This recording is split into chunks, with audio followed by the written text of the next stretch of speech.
Bismillahirrahmanirrahim. Assalamualaikum warahmatullahi wabarakatuh. Alhamdulillah wa syukurillah, wassalatu wassalamu ala rasulillah wa ala alihi wa sahbihi wa mawalah, amma ba'du. Alhamdulillah, kita berjumpa kembali dalam video irama, mempelajari keindahan irama di dalam Al-Quran. Pada kesempatan kali ini yang akan kita bahas adalah surat Al-Falaq. Bunyinya, A'udzu billahi minasy syaithanir rajim. Bismillahirrahmanirrahim. Qul a'udzu birabbil falaq min syarri ma khalaq wa min syarri ghasiqin idza waqab wa min syarri naffatsati fil 'uqad wa min syarri hasidin idza hasad. Shadaqallahul azim. Dalam surat Al-Falaq ini, kalau kita perhatikan di tiap-tiap akhir ayat, maka kita akan mendengar bunyi kolkolah atau mantul dari setiap ujung-ujung ayatnya. Meskipun huruf-huruf yang kolkolah di akhir tiap ayat tidak sama, tetapi ada kesamaan dalam hal kolkolahnya. Seperti di ayat yang pertama, Qul a'udzu birabbil falaq, ada huruf qaf. Kemudian di ayat yang kedua, min syarri ma khalaq, huruf qaf lagi. Kemudian ayat yang ketiga, wa min syarri ghasiqin idza waqab, huruf ba. Kemudian wa min syarrin naffatsati fil 'uqad, huruf dal. Kemudian ayat yang kelima, wa min syarri hasidin idza hasad, huruf dal. Nah, meskipun berbeda huruf dari masing-masing akhir ujung ayat, tetapi ada kesamaan dalam bunyi. Kesamaannya adalah kolkolahnya, atau ada pantulan di setiap akhir ayat. Inilah keunikan dari Al-Quran. Layaknya syair, layaknya puisi atau pantun, ada keserasian bunyi di akhir-akhir ayatnya. Oleh karena itu, menjadi sesuatu yang menarik bagi kita untuk kita kaji dari makna ayat-ayat Al-Quran, selain memang kemukjizatan Al-Quran dari segi bunyinya, tetapi juga dari segi kandungannya. Maka mari kita coba kaji satu persatu dari ayat yang ada di dalam surat Al-Falaq, supaya tidak hanya kekaguman yang muncul dari kita dari segi iramanya, tetapi juga dari segi kandungannya kita bisa pahami untuk kita terapkan dalam kehidupan kita. Ayat yang pertama, Qul a'udzu birabbil falaq, katakanlah wahai Muhammad, a'udzu, aku berlindung, birabbil falaq, di kepada Rabbi, Tuhan atau Tuhan penguasa, al-falaq, waktu subuh. Kemudian ayat yang kedua, min syarri ma khalaq. Min artinya dari, syarri kejahatan, ma khalaq, ma apa yang, khalaq dia ciptakan. Kemudian ayat yang ketiga, wa min syarri ghasiqin idza waqab. Wa artinya dan, min dari, syarri kejahatan, ghasiqin malam, idza waqab apabila telah gelap gulita. Kemudian ayat yang keempat, wa min syarrin naffatsati fil 'uqad. Wa artinya dan, min dari, syarri kejahatan, an-naffatsat perempuan-perempuan atau wanita-wanita yang menghembuskan bisikan, fil 'uqad, pada buhul-buhul tali. Kemudian ayat yang kelima, wa min syarri hasidin idza hasada, dan dari kejahatan, wa min syarri, wa dan min dari syarri kejahatan, hasidin, orang yang hasad atau dengki, idza hasada, apabila dia dengki. Saudara-saudaraku kaum muslimin dan muslimat di seluruh Indonesia dan dimanapun berada, mari kita kaji satu persatu dari ayat tersebut. Pertama, qul a'udzu birabbil falaq. Katakanlah, ini merupakan fi'il amr.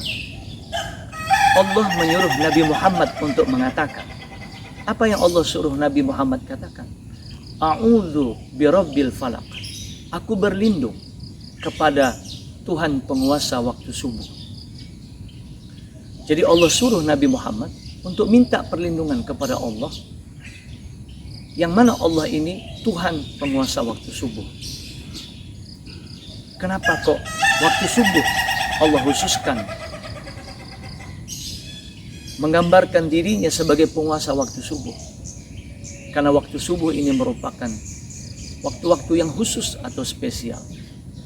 Karena di waktu subuh merupakan waktu di mana semua orang masih terlelap tidur, istirahat. Tetapi ada orang-orang yang rajin untuk ibadah, mereka bangun di waktu subuh, khususnya untuk melaksanakan sholat subuh. Inilah kespesialan dari waktu subuh. Maka Allah suruh Nabi mengatakan, aku berlindung kepada Tuhan penguasa waktu subuh. Kemudian yang kedua, apa yang Allah suruh? Dari apa Allah suruh Nabi Muhammad minta perlindungan? Min syarri ma khalaqa. Min dari syarri ma khalaqa. Kejahatan apa yang dia ciptakan. Yang dimaksud apa yang ini makhluknya. Ya. Dalam kehidupan sehari-hari, kadang-kadang ada saja makhluk-makhluk yang Allah ciptakan bisa mencelakai diri kita. Baik makhluk itu berupa manusia, hewan, dan juga ciptaan-ciptaan yang lainnya. Nah, untuk kita merasa aman dan betul-betul aman dalam kehidupan sehari-hari kita, maka Allah contohkan kepada Nabi, Allah suruh Nabi untuk minta perlindungan dari kejahatan apa yang dia ciptakan, yaitu makhluknya. Dengan meminta perlindungan kepada Tuhan, kepada Allah dari kejahatan apa yang dia ciptakan, insya Allah Allah akan lindungi dari kejahatan-kejahatan makhluk Allah yang akan membuat kejahatan terhadap diri kita. Kemudian ayat yang ketiga, wa min syarri ghasiqin idza waqab, dan dari kejahatan malam apabila telah gelap gulita. Banyak kejadian peristiwa yang terjadi di malam hari.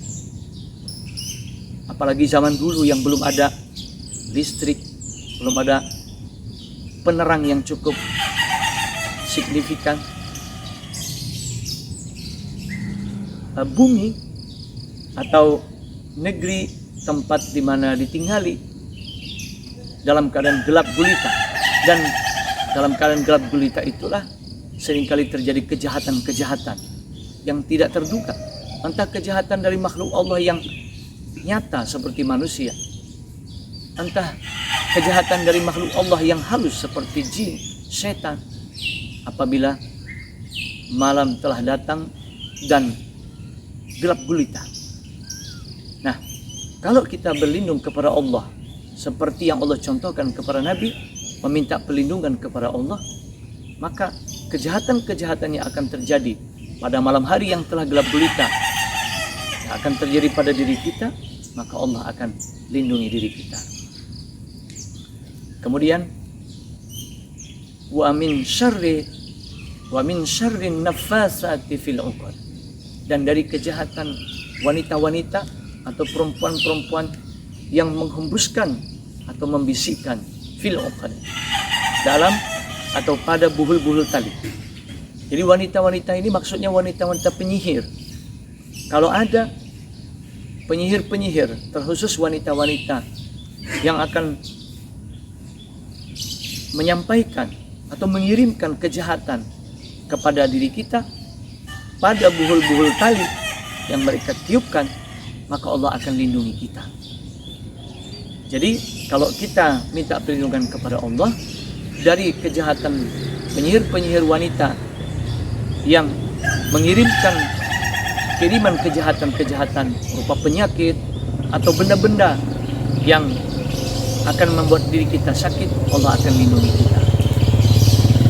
Dan kemudian yang terakhir di ayat yang kelima, wa min syarri hasidin idza hasad, dan dari kejahatan orang yang hasad atau orang yang dengki apabila dia dengki. Kita nggak tahu, bisa jadi orang-orang yang ada di sekeliling kita iri dengan diri kita, dengan pencapaian yang kita capai, dengan kesuksesan yang kita raih. Bisa saja orang-orang yang ada di sekeliling kita iri kepada diri kita. Nah, hasad atau iri yang timbul pada orang-orang yang ada di sekeliling kita terhadap diri kita bisa saja membuat dia punya niatan untuk mencelakai diri kita atau menghilangkan nikmat yang Allah sudah berikan kepada diri kita, sehingga dia berusaha untuk melakukan kejahatan kepada diri kita. Macam-macam penyebabnya, entah persaingan bisnis atau ya kesuksesan yang kita raih tadi, orang-orang yang ada di sekeliling kita tidak suka. Maka ketika muncul niatan untuk melakukan kejahatan kepada diri kita dari orang yang dengki, maka ketika kita minta perlindungan kepada Allah dari kejahatan orang yang dengki, apabila dia dengki, insya Allah Allah akan lindungi diri kita. Betapa banyak kita lihat di berita atau kita baca di media bahwa seringkali terjadi tindakan kekerasan, entah itu pemukulan, bahkan pembunuhan terjadi akibat dari persaingan bisnis atau perebutan jabatan kedudukan. Itu diakibatkan dari rasa iri dan dengki orang-orang yang ada di sekeliling kita. Maka kalau kita minta perlindungan kepada Allah seperti yang Nabi contohkan atas perintah Allah tadi, maka Allah akan lindungi diri kita dari kejahatan orang yang dengki apabila dia dengki. Begitulah kaum muslimin dan muslimat dimanapun Anda berada, kajian kita tentang surat Al-Falaq. Tidak hanya dari segi iramanya, Al-Quran itu indah. Ada keserasian bunyi di ujung-ujung ayatnya berupa kolkolah atau pemantulan suara. Meskipun berbeda huruf, tapi masing-masing huruf di akhir tiap ayat ada kesamaan kolkolahnya. Itulah yang membuat Al-Quran jadi indah untuk kita dengar. Tetapi tidak hanya keindahan Al-Quran dari segi bunyi, tapi juga kandungan maknanya yang begitu syarat. Seperti yang Allah contohkan kepada Nabi tadi, bahwa Nabi mesti minta perlindungan kepada Allah. Kenapa minta perlindungan kepada Allah? Karena kalau Allah melindungi kita karena kita minta perlindungan, maka tidak ada yang bisa mencelakai diri kita. Maka ketika kita merutinkan membaca surat Al-Falaq ini, insya Allah Allah akan selalu lindungi kita dari berbagai kejahatan-kejahatan yang bisa jadi kita tidak mengetahuinya bakal menimpa diri kita. Mudah-mudahan bermanfaat. Billahi taufiq wal hidayah. Assalamualaikum warahmatullahi wabarakatuh.